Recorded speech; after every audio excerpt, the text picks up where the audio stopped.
So we're continuing with our talk today about other reasons to train beyond fat loss and being skinny and losing weight. And on our topic, if you're going to train for longevity as women, then you need to train complexity into your body. The like games, spontaneity, getting off the sagittal plane really matters, especially for neural and joint health long term. So our bodies and brains are plastic and they're always adapting to the new things on one hand, but they're also pruning what they don't need on the other hand. So if you only ever train one way, like one kind of deadlift, the only thing your client is going to be able to do is one kind of deadlift. So if we don't train bending and rotational movements, if we don't train getting up and down off the ground and grip strength, then that strength will be pruned as not needed by the body. Now, if we're building muscle mass, then obviously sagittal heavy lifting is necessary. It's your deadlifts, it's your bench presses, your lat pull downs, right? However, the more complex movements are also necessary if we're talking about longevity, joint health, neural connection health. Okay, so when you're learning a new skill or a new movement that's quite complex, you wire new connections in both your brain and your body. Now this plays a role in preventing cognitive aging, and I think all of us want our wits about us as we age. Programming complex movements and developing new skill sets can maintain cognitive skills more broadly. It'll make your memory better even if you're 40 years old.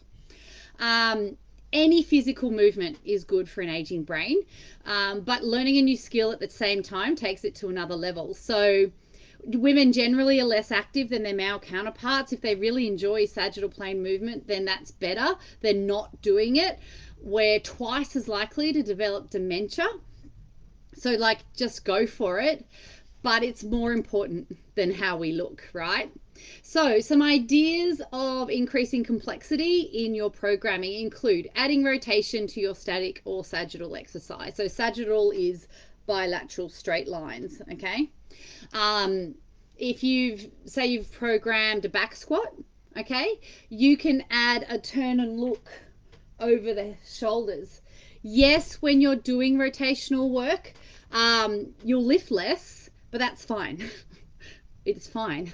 You can add a side bend to your static or sagittal exercise. So if you've got a side hopper, for example, you can add a thread needle or a reach. My cord's getting caught, or a reach overhead. If you've trained, say, a lat pull down, you can change it to a single arm lat pull down and add your side bend or your rotation. You can join two moves together. So if you're doing a squat and a shoulder press, do a squat and a shoulder press one after the other. If you're doing if you're doing a push-up and a squat in your program, then do a burpee. You can train reflexes. Okay, so if you're doing burpees, now while we're on burpees, throw a tennis ball for them to catch at different places in their burpee. Or you can use a sound cue to break them out of whatever they're doing and get them to do something else. Games. So games are brilliant. They require spontaneous movement. They often promote connection between clients. Also very good for, an aging nervous system. One of my favorites is Piggy in the Middle and wrestling. Just like childhood games, but you play them with medicine balls and stuff that gets them really puffed. Tools such as the Blaze Pod and other games where random patterns occur that you ask your client to react to is another idea. Adding a driver and moving it three ways. So again, if you programmed a squat, you can choose your arms as drivers and then move them forward and back as you squat, left to right as you squat, side to side as you squat. It's just more complexity.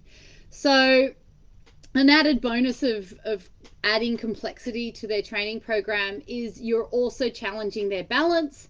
And as we know, balance is an issue for falls prevention for elderly people. Now, just because your client is 40 doesn't mean they're not going to be elderly one day. And I have got clients I've trained for 20 years now.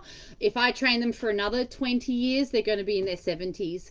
So it's time right now to start changing directions and moving through gravity and levels and positions and challenging the complexity of what I'm asking them to do, really getting them complex in their brains and through their bodies and getting those nervous systems lit up will put them ahead in the long term down the track. Any questions, you know where to message me.